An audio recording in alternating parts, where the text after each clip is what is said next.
Cela va bientôt faire 6 mois que Disney+ est disponible en France, et au mois de novembre cela fera 1 an que la plateforme existe. Dans cette vidéo je vais vous parler de 6 programmes originaux que je vous conseille, donc prenez bien vos tablettes et votre ordi, parce que c'est parti. The Mandalorian est une série créée par Jon Favreau, donc avec pour l'instant une saison de 8 épisodes, et en octobre il y aura une saison 2 de 10 épisodes, d'ailleurs on a la date, c'est le 30 octobre. Le résumé de la première saison est le suivant. Après les aventures de Jango et de Boba Fett, un nouveau héros émerge dans l'univers Star Wars. L'intrigue est située entre la chute de l'Empire et l'émergence du Premier Ordre, suit les voyages d'un chasseur de primes solitaire dans les contrées les plus éloignées de la galaxie. Loin de l'autorité de la Nouvelle République, nous avons Pedro Pascal qui joue le rôle du Mandalorian. Beaucoup de réalisateurs assez connus comme Dave Filoni qui est l'un des créateurs de la version 3D de la série The Clone Wars, Bryce Dallas Howard connue à la base pour être actrice et elle a joué dans Jurassic World avec le rôle de Claire Dearing, ou bien dans Spider-Man 3 avec le rôle de Gwen Stacy. Et nous avons aussi Taika Waititi qui a réalisé et joué dans Thor Ragnarok, ou plus récemment dans Jojo Rabbit. Je ne regarde pas souvent de films ou de séries Star Wars, mais là je ne m'attendais pas à apprécier autant de cette série, je l'ai adoré mais malgré ce que pensent les 3/4 des personnes qui critiquent la série, non, il n'y a pas seulement Baby Yoda qui a permis à la série d'avoir un tel succès. C'est l'histoire ainsi que le personnage principal qui est le Mandalorian qui est joué par Pedro Pascal, mais le style western de la série qui aide beaucoup pour que le personnage principal soit si charismatique. Donc si vous aimez Star Wars, Boba et Jango Fett, Yoda et le style western de cette série est faite pour vous. Il était une fois les Imagineers, les visionnaires Disney, est une série dont le concept est le suivant.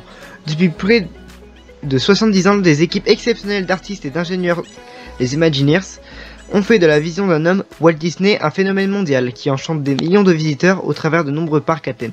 La réalisatrice et productrice Leslie Iwerks a eu accès à des séquences uniques et à des documents inédits qui permettent d'entrer comme jamais dans les coulisses de Walt Disney Imagineering, la filiale de la conception et de développement de The Walt Disney Company.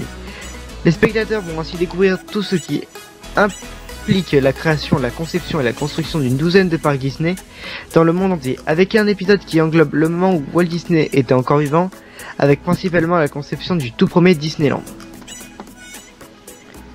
Cette série, je l'attendais beaucoup car j'adore les parcs Disney et l'histoire. Cette série est très bien écrite et les images d'illustration sont très bien choisies. C'est l'un des programmes que j'attendais le plus sur la plateforme et ce qui est sûr, c'est que je n'ai pas été déçu. Je trouve le concept génial de nous montrer comment ont été conçues les attractions les plus mythiques des parcs Disney. Donc si vous aimez les parcs d'attractions, les parcs Disney et l'histoire de Disney en général, cette série est faite pour vous. Le Monde selon Jeff Goldblum, cette série est pour présentateur Jeff Goldblum, connu pour être Ian Malcolm dans la saga Jurassic Park, le grand maître dans Thor Ragnarok, et le speech de la série est le suivant. Jeff Goldblum réussit à la fois à divertir, instruire et amuser. Chacun des 12 épisodes de la série est consacré à un objet apparemment ordinaire comme une paire de baskets, une crème glacée, une tasse de café ou encore du maquillage. Notre hôte dévoilera les secrets stupéfiants, les histoires et les découvertes scientifiques fascinantes derrière ces objets du quotidien. Avec sa curiosité insatiable et son esprit plein d'humour, rien ne semble être ce qu'il est. Ces merveilles du temps moderne sont tellement communes que nous n'y prêtons plus attention. Contrairement à Jeff Goldblum, produit par National Geographic, chaque épisode apporte son lot de discussions passionnantes et animées avec des personnes intimement liées à l'objet présenté. Cette série a été une réelle surprise parce que je ne regardais à la base que les épisodes dont les sujets m'intéressaient, mais ma curiosité en a décidé autrement et j'ai donc regardé les autres épisodes. C'est une série qui t'apprend beaucoup de choses avec une touche d'humour via Jeff Goldblum. Jeff Goldblum aide grandement au succès de la série, qui est un présentateur formidable dans cette série. Donc si vous aimez découvrir le monde, mais que vous ne voulez pas bouger de chez vous, cette série est faite pour vous. Fourchette se pose une question et La vie en lumière sont plusieurs courts-métrages qui se déroulent après Toy Story 4. Le premier programme est Fourchette se pose une question, une mini-série de courts-métrages de 10 épisodes dont le résumé est le suivant. Bricolé avec des déchets, Fourchette, l'un des personnages de Toy Story 4, se pose plein de questions existentielles sur l'amour ou le temps, sans oublier la question la plus profonde de toutes, le fromage c'est quoi? Il découvre les réponses à ces interrogations et bien d'autres encore. Dans une série de 10 courts-métrages et le court-métrage La vie en lumière, dont le résumé est le suivant, la bergère qui a fait son grand retour dans Toy Story 4 est aujourd'hui l'héroïne d'un nouveau court-métrage d'animation Pixar qui explique ce qui lui est arrivé depuis Toy Story 2 avec Woody et Giggle McDipples. Écoutez-la vous raconter ses aventures extraordinaires. J'ai bien aimé les deux programmes autour de Toy Story 4, surtout Fourchette se pose une question car c'était beaucoup plus drôle à cause de Fourchette qui était déjà à mourir de rire dans le 4ème film, et il est encore plus drôle dans cette série, même dans des sujets sérieux comme dans C'est quoi le temps ou c'est quoi l'art. La série a réussi à détourner le sujet pour nous faire rire. Pour la vie en lumière, j'ai bien aimé de savoir ce qu'il était arrivé à la bergère entre Toy Story 2 et Toy Story 4. Il s'est écoulé entre ces films 9 ans, donc il s'est bien passé quelque chose, beaucoup de choses plutôt, durant cette période. Et le fait qu'on sache enfin ce qui s'est passé durant cette période. Donc si vous aimez Toy Story et Pixar, cette série est faite pour vous. Une journée à Disney, le programme a été séparé en deux avec un film qui rassemble tous les épisodes de la série, Une journée à Disney. La série est d'une durée de 52 épisodes et chaque épisode dure 7 minutes. Le résumé du programme est le suivant. Une journée à Disney s'intéresse aux créateurs et créatrices de quelques-unes des œuvres les plus célèbres de Walt Disney à travers les portraits des collaborateurs et des acteurs qui créent et innovent chez Disney. Découvrez comment la magie perdure.